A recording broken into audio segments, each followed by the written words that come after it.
안녕하세요 여러분. 8월 23일 수요일 고대한암병원교회 수요예배 드리기로 하겠습니다. 우리 다 같이 우리의 신앙을 사도신경으로 하나님 앞에 고백합니다. 전능하사 천지를 만드신 하나님 아버지를 내가 믿사오며 그 외아들 우리 주 예수 그리스도를 믿사오니 이는 성령으로 잉태하사 동정녀 마리아에게 나시고 본디오 빌라도에게 고난을 받으사 십자가에 못 박혀 죽으시고 장사한 지 사흘 만에 죽은 자 가운데서 다시 살아나시며 하늘에 오르사 전능하신 하나님 우편에 앉아 계시다가 저리로서 산자와 죽은 자를 심판하러 오시리라. 성령을 믿사오며 거룩한 공예와 성도가 서로 교통하는 것과 죄를 사하여 주시는 것과 몸이 다시 사는 것과 영원히 사는 것을 믿사옵나이다. 아멘. 오늘 하나님께서 저희들에게 주시는 말씀의 신약성경 마태복음 14장 22절에서 23절 말씀입니다. 마태복음 14장 22절에서 24절 말씀 보시겠습니다. 22절에서 33절인데 좀 긴 내용이라서 25절까지 제가 봉독하겠습니다. 22절에서 14장 22절에서 25절까지 24쪽입니다. 다 찾으신 줄 알고 제가 22절에서 25절까지 공독해 드리겠습니다. 예수께서 즉시 제자들을 재촉하사 자기가 무리를 보내는 동안에 배를 타고 앞서 건너편으로 가게 하시고 무리를 보내신 후에 기도하러 따로 산에 올라가시니라. 저물매 거기 혼자 계시더니 배가 이미 육지에서 술이나 떠나서 바람이 거스름으로 물결로 말미암아 고난을 당하더라. 밤 사경에 예수께서 바다 위로 걸어서 제자들에게 오시니. 아멘. 이 말씀의 내용입니다. 예수님의 기적의 어린이라는 제목을 오늘 놓겠습니다. 예수님이 기적을 왜 베푸셨나? 이 기적을 왜 보여주십니까? 그 의미를 오늘 짧은 문맥이지만 말씀을 보겠습니다. 유명한 독일의 신약 성서학자이자 자유주의 신학자로 알려진 불트만이라는 분이 계십니다. 우리가 신학교 공부할 때 엄청 이 불트만, 몰트만에 대해서 많이 배우고 상고를 해본 적이 있었습니다. 그래서 이 신학자 불트만이라는 분은 뭐냐면은 복음서에서 마태, 마가, 누가, 요한 복음서에서 나타나는 예수님의 모든 기적적 사건은 신화다, 만들어진 얘기다 라는 소리를 해서 그 당시 전통 신학자들에게 굉장히 큰 반발도 받기도 하고 많은 혼란을 주기도 했던 그런 신학자로 알려져 있습니다. 즉 이 말은 무슨 말이냐? 복음서에 언급된 이 기적들은 모두 초대 교회의 교인들이 만들어낸 신화라는 것입니다. 따라서 복음서에서 이러한 신화들을 제거할 때에만 예수님의 진면목을 볼 수 있다라고 주장하기 시작했습니다. 그가 이 불트만이라는 신학자가 써낸 책 중에 공간복음 전승사라는 책이 있습니다. 저희들도 시합에 갈 때 공부를 많이 하는 것인데 이 복음서는 예수님의 생애와 교훈에 관한 정확한 기록이 아니고 초기 크리스찬들의 종교적인 작품에 불과하다고 지적했던 내용에서 아마도 이 예수님에 대한 이 신화가 다 없이 기적들에 대한 사건을 다 제거시키면 그것이 바로 예수님에 대한 얘기가 진짜 실질적인 얘기로 우리가 기억하고 알고 있어야 된다. 그렇게 말하고 있었던 것입니다. 이 불트만은 복음서의 저자들이 신약 성경이 저술되기 전에 여러 교회에 유포되고 있던 단편적인 구전, 그러니까 사람들의 입에서 입으로 전해 내려오는 그 얘기들을 모아서 편집했기 때문에 이 복음서에 나오는 이 기록들은 그 역사적인 증거가 없어서 신빙성이 아주 떨어진다. 신뢰할 만한 그것이 못 된다라고 말할 수 있습니다.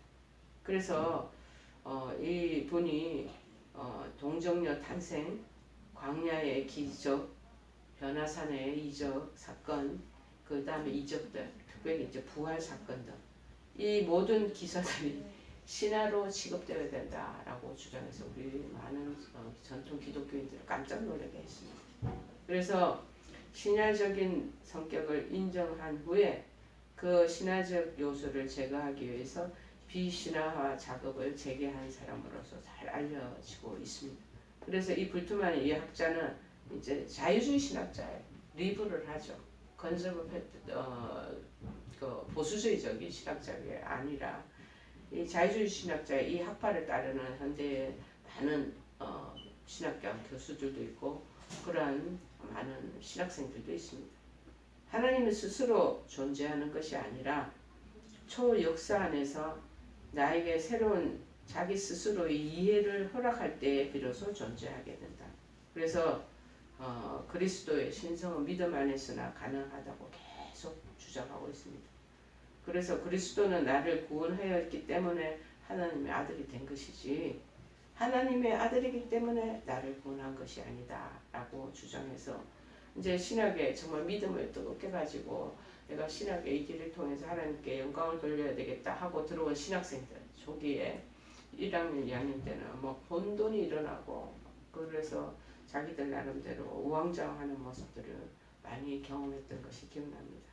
그래서 교수님들하고 열띤 토론을 벌이기도 하고 그래서 자기네를 가지고 있는 믿음을 증거하기 위해서 열띤 공박전을 벌였던 또 신학생들 간에 그런 일들도 많이 있었습니다. 자, 특별히 우리가 생각하기 이 불투만의 해외 어떻게 보면 회의주의적인 그런 입장에 대해서 제자들조차도 신학적인 반발을 제기하게 되었고 기독교가 어찌 보면은 뿌리를 흔드는 큰 사건과 같은 그런 일들이 있었다라는 것입니다. 그러나 과연 이 자유주의 신학자가 얘기한 것처럼 예수님의 기적이 보여주는 4대 복음서 전성 기록서를 보면은 다 그것이 신화로 전설로 받아들여야만 하는 것일까요? 라는 의구점이 나는 것이죠. 자, 그래서 예수님이 행하셨던 특별히 무리를 걸어 다니시는 그 기적의 의미를 볼 때 그 외에도 뭐 5,000명을 먹이시고 수많은 환자들을 고쳐주시고 그리고 죽은 나사로를 다시 살리시고 하는 뭐 그런 기적들을 다 전설이라고 얘기하는 이 신학자의 그 말을 우리가 생각해 본다면 그러면 어쩌 보면 이 사복음서나 성경에 있는 내용들이 그것을 다든지 새롭게 뜯어 고쳐야 되는 그런 상황까지 오게 된다라는 것입니다. 왜 그런데 이렇게 인정하지 못하고 받아들이지 못하는 이런 자유주의 신학자들 그러한 또 현대인 그런 신앙인들 왜 그랬을까요? 하나님이 그런 상황에서 왜 기적의 이 의미를 되새겨보라고 우리에게 말씀하시기 위해서 이 복음서나 각가지 성경 여기저기에서 기록해 놨을까 한번 생각해 봐야 되지 않겠습니까? 첫째는 뭐냐? 이렇게 기적을 보여주시는 것은 예수 그리스도의 신성, 하나님의 하나님 되시는 신성을 보여주시고 나타내 주시기 위해서 복음서에서 그런 기적들, 실질적으로 일었었던 그 상황들을 기록해 놓은 것이죠. 이 세상에 계실 때 33년의 공생애 동안 예수님은 수많은 기적들을 실질적으로 행하셨습니다. 만일 예수님이 기적을 행하신 일들을 모두 다 성경으로 기록한다면 우리 일부의 이 기적들만 여기에 이렇게 기록되어 있는 것이죠.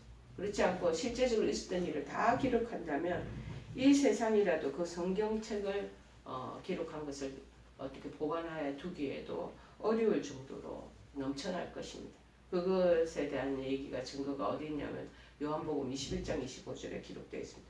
예수께서 행하신 일이 이 외에도 많으니 만일 낱낱이 디테일하게 세밀하게 다 기록을 한다면 이 세상이라도 이 기록된 책을 두기에 부족할 줄 아노라. 성경 이거 우리가 66권 이거 하나 가지고 될 일이 아니라는 거예요.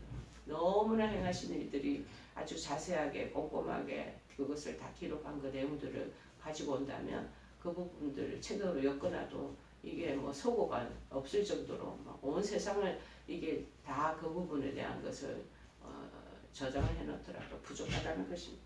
여기 본문에 예수님께서 갈릴리 호수에 이제 수면 위로 물 위로 걸으시는 기적 그려지고 있잖아. 바로 이처럼 예수님이 갈릴리 호수 위로 걸으실 때 그 모습을 본 제자들은 배 위에서 부축이나 놀라게 되는 것입니다. 자, 25주까지 제가 봉독했는데 26절 하반절에 그 내용들이 나옵니다. 제가 봉독합니다. 제자들이 그가 바다 위로 걸어오심을 보고 놀라 유령이라 하며 무서워하여 소리를 막 지르는 게 유령이다, 고스트다 하고 귀신이다 하고 소리 지르는. 그런데 예수님께서 즉시 이르시되 안심하라, 내니 두려워하지 말아라. 그럴 때 베드로가 수제자 베드로가 28절에 대답하여 이르되 주여 만일 주님이시거든 나를 명하사 물 위로 오라 하소서. 주님이 그렇게 하시는데 나도 그렇게 하게 해주소서 말씀하소서 이렇게 얘기하죠. 그래서 예수님이 이제 드디어 오라 컴 이렇게 하시니 베드로가 배에서 내려 물 위로 걸어서 에스겔을 어쩌고저쩌고 이제 걸어가게 되는데 이 베드로가 주님만 보고 걸어가야 되는데 바람이 막 부니까 바람을 오게 된 거야. 주님을 향한 시선이 바람의 주변의 환경에 눈길을 돌리니 이제 무서워 막 빠져. 그래서 가라앉게 되는 거지. 그랬더니 막 본비백산에서 소리 지르면서 주님 주님 나를 구원하소서 그렇게 함성을 지르게 됩니다. 그러자 예수님께서 31절에 보니까 즉시 손을 내밀어서 붙잡아주고 말씀하시는 말씀이 이 믿음이 적은 자야 왜 의심하였느냐. 그냥 예수님의 눈빛만 보고 저벅저벅 무디로 걸어갔으면 본인도 똑같이 그 기적의 행보 안에 예수님 행보 안에 합류되었을 것인데 그러지 않고 막 바람 부니까 강풍의 바람이 막 우리도 마찬가지.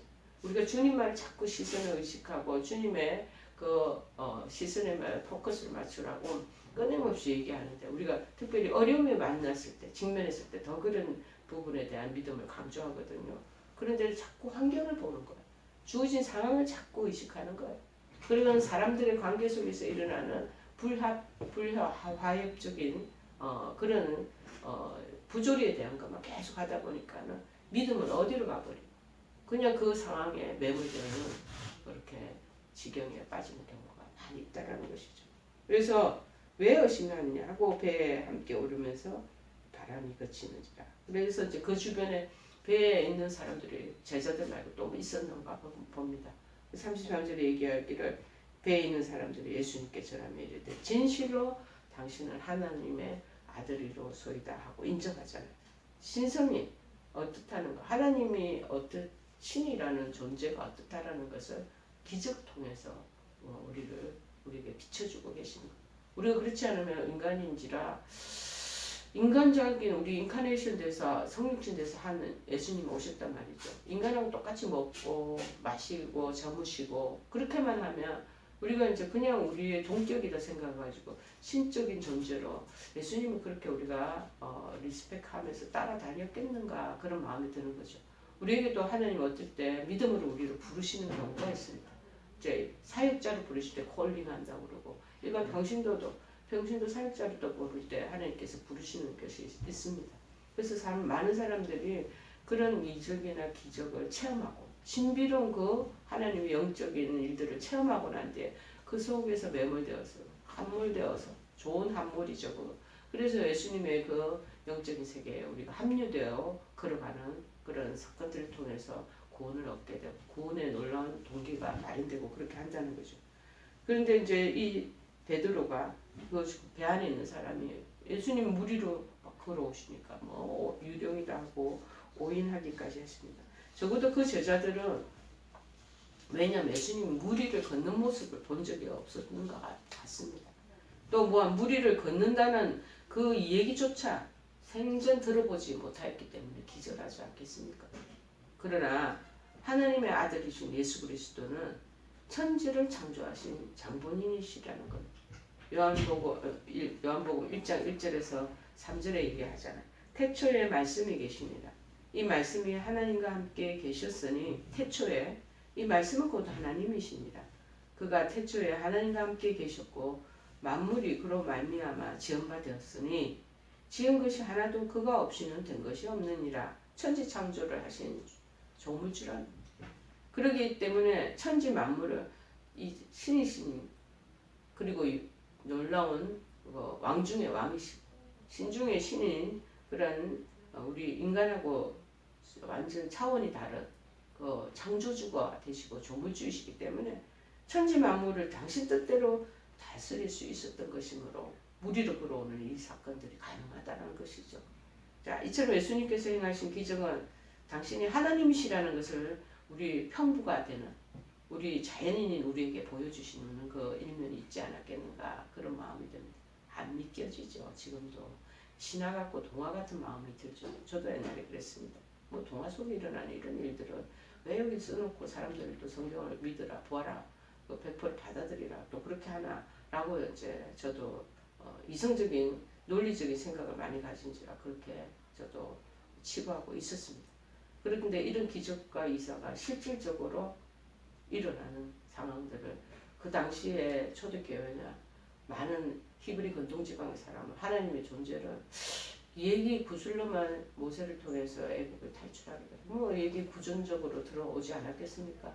근데 실제로 보고 듣고 느끼지 않으면 그거를 받아들이는 게 아무리 믿음이 있다 해도 힘들지 않았겠는가 그런 마음이 듭니다. 그러다 보니 당신의 신이신 모습을 드러내시기 위해서 그런 이적들을 그 당시 사람들에게 보여주고 비춰주시지 않았나 그런 마음이 듭니다. 그래서 당신이 하나님이신다는 것을 그리고 천지를 창조하신 창조주라는 증거를 그 이적을 통해서 보여주시는 거죠. 만일 예수님께서 이런 아무런 기적도 행하지 않는다면 그분이 참 하나님이라는 사실을 우리가 어떻게 우리의 평범한 자연인이 어떻게 그것을 알 수 있겠습니까? 물론 그분의 신성을 보여주는 다른 증거들도 많이 있죠. 많이 있겠지만 그 중에서도 우리 예수님이 보여주신 행하신 이적은 그의 신성에 대한 움직일 수 없는 절대절명의 증거가 된다는 것입니다. 저도 옛날에 예수님 알지 못할 때 하나님을 정말 받아들이지 못할 때는 증거를 보이라고 그랬어요. 그런데 주님께서는 도마에게 얘기했죠. 보지 않고 듣지 않고 믿는 자 복되다 그러는데 저는 보고 듣고 느껴야 되겠습니다. 왜냐하면 전혀 믿음이 아닌 세계에 있다가 믿음의 세계에 들어오려고 지금 막 탐색하는 것들 그 시점인지라 너무 의심이 나는 거예요. 성경이 100% 믿겨지지가 않더라고요. 그러다 보니 증거를 보여달라고 이제 그런 하나님 앞에 호소하는 아니면은 그런 아주 제가 막 단호하게 하나님 앞에 정면으로 그런 질문을 막 던졌던 것이 기억납니다. 그랬을 때 하나님의 하나님 되심을 보여주시고 그 임재를 저에게 느끼도록 해주셨어요. 물론 구약시대의 선지자들 중에 모세도 있었죠. 엘리야도 있었겠죠. 엘리사도 있었죠. 많은 기적을 행하였습니다. 그리고 이방 종교에 얼마 전에 6월달에 제가 6월 25일경에 주일 설교에 바락에 대한 얘기, 발람에 대한 얘기들을 했던 적이 있습니다. 이방 종교의 그 당시 술사, 말술사 이런 사람들도 종종 기적을 행하였습니다.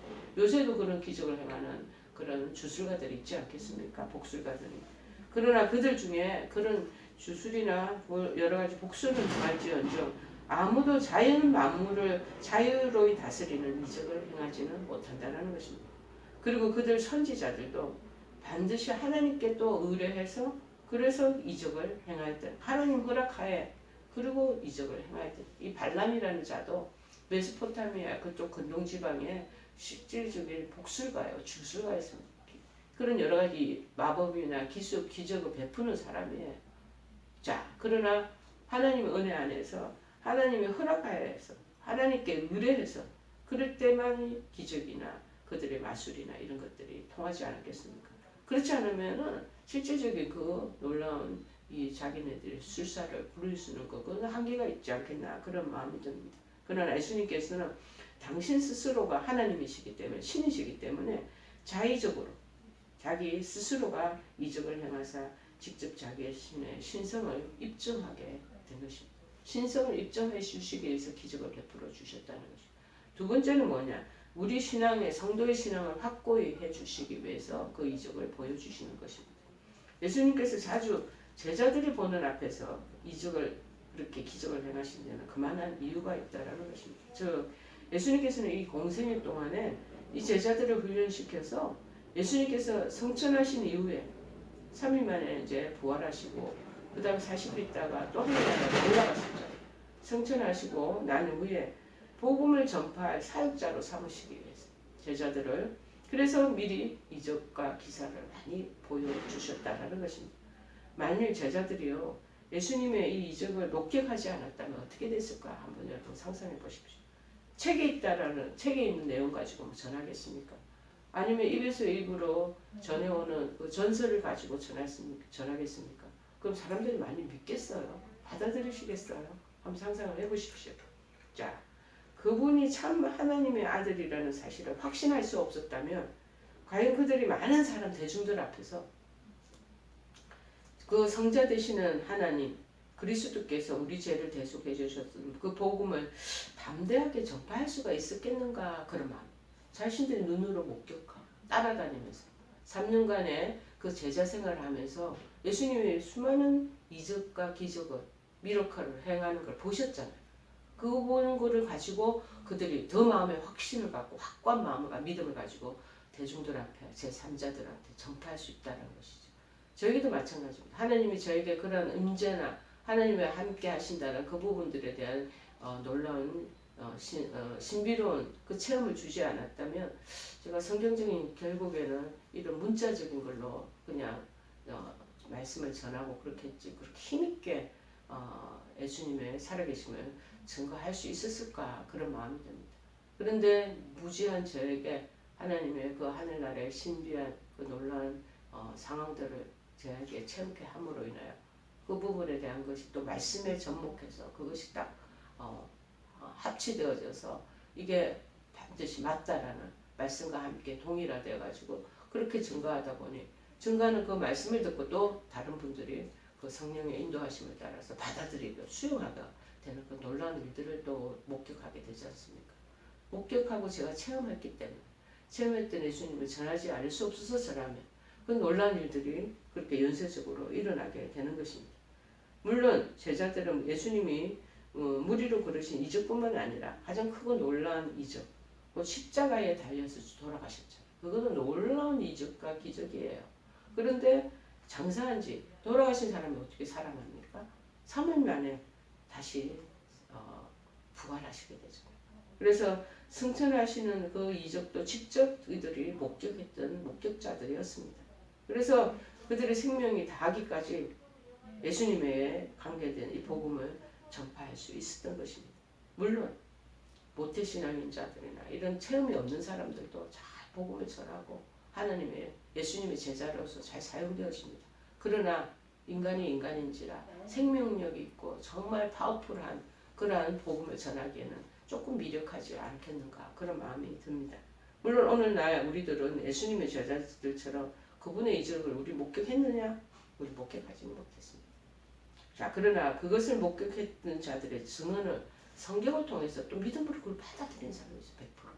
직접 체험 안 해도. 그것도 놀라운 사건이죠. 저는 그 2대, 3대, 4대, 5대째 믿음의 그 후손들이 그 복음을 자기네들이 그 직접 체험하지도 않았는데 전하는 이거는 또 너무나 불가사의한 일이다. 이것도 놀라운 기적 중에 하나다. 저는 그렇게 받아들이고 보고 있습니다. 또 이러한 분들이 이 성경을 통해서 목격했던 자들의 증언을 그렇구나 하고 이제 고개를 끄덕이며 그거를 받아들이고 또 역사적으로 많은 우리 조상들이 있지 않습니까?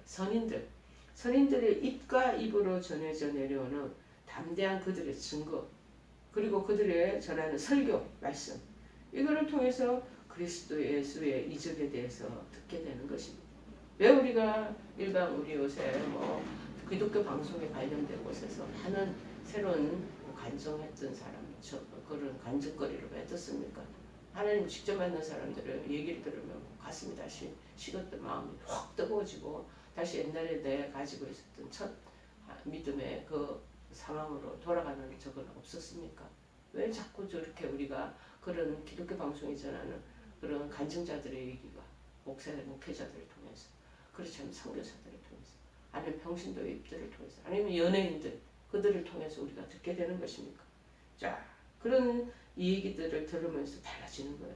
만약 우리가 극동방송이나 기독교 방송을 통해서 들려지는 그들의 소식을 듣지 못했다면 과연 우리가 그분을 참 하나님의 아들이라고 담대하게 고백할 수 있을까요? 저 의문스럽습니다. 질문을 여러분에게 던져봅니다. 성경에 기록된 많은 증언을 통해 듣기 때문에 우리는 그분의 신성을 확인하는 것입니다.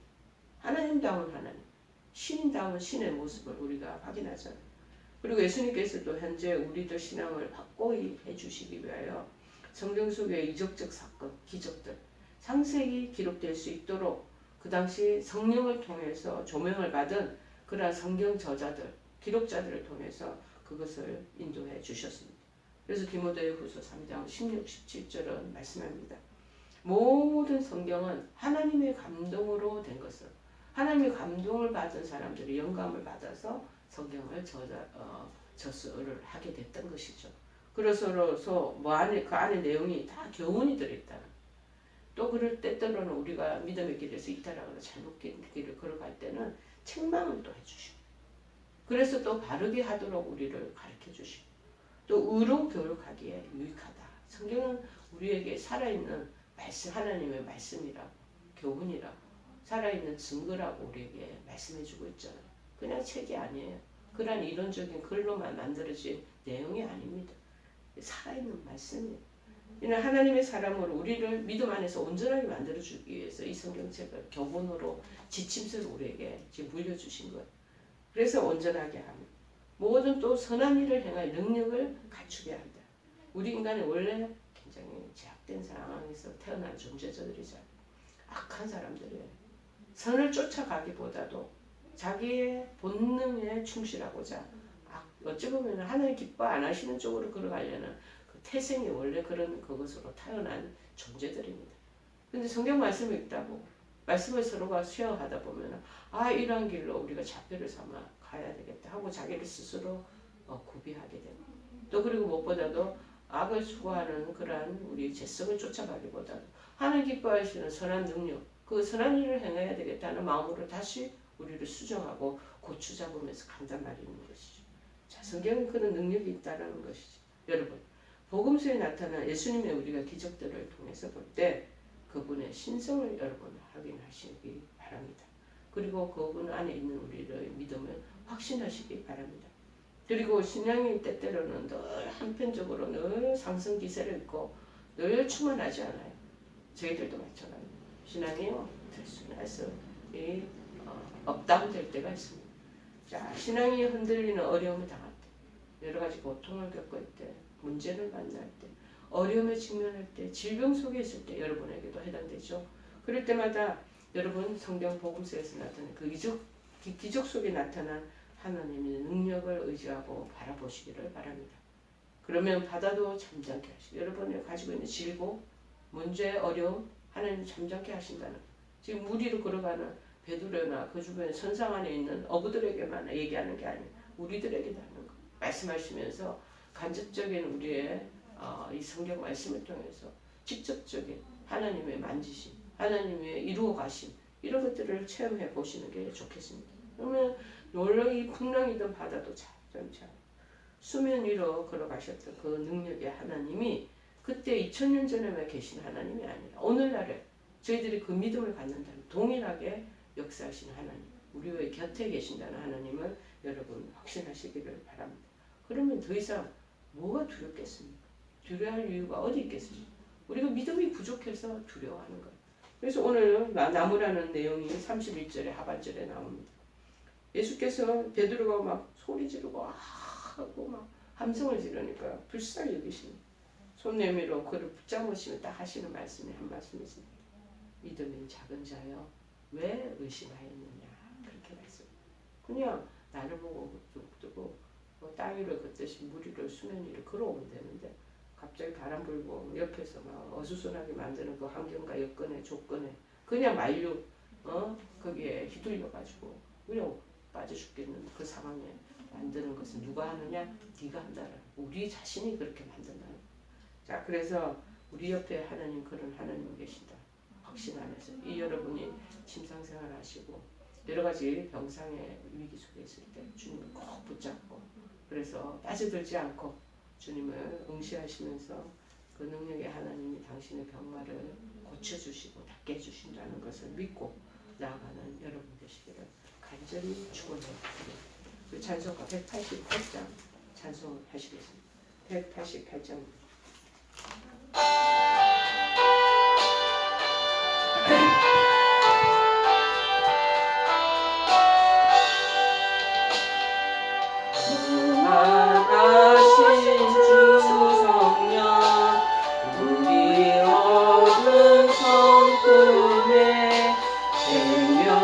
빛을 주소서 보혜사시여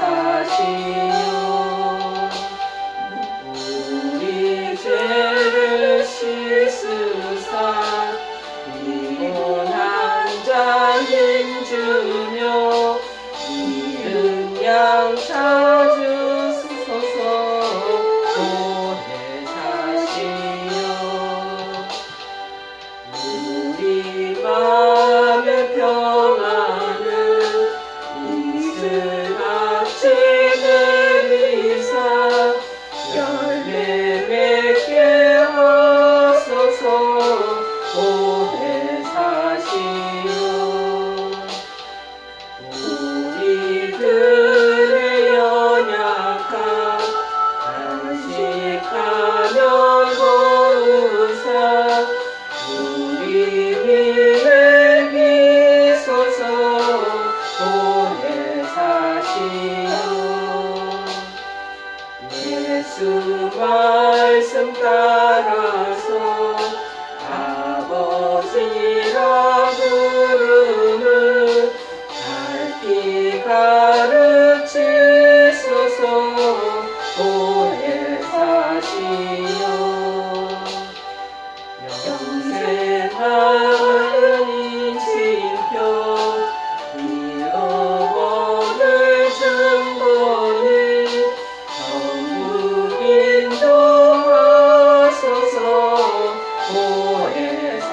보혜사시여 우리 다같이 주기도문으로 수요 예배 마치기로 하겠습니다. 하늘에 계신 우리 아버지여 이름이 거룩히 여김을 받으시오며 나라의 마옵시며 뜻이 하늘에서 이룬 것 같이 땅에서도 이루어지리라. 오늘날 우리에게 일용할 양식을 주옵시고 우리가 우리에게 죄 지은 자를 사하여 준 것 같이 우리의 죄를 사하여 주옵시고 우리를 시험에 들게 하지 마옵시고 다만 악에서 구하옵소서.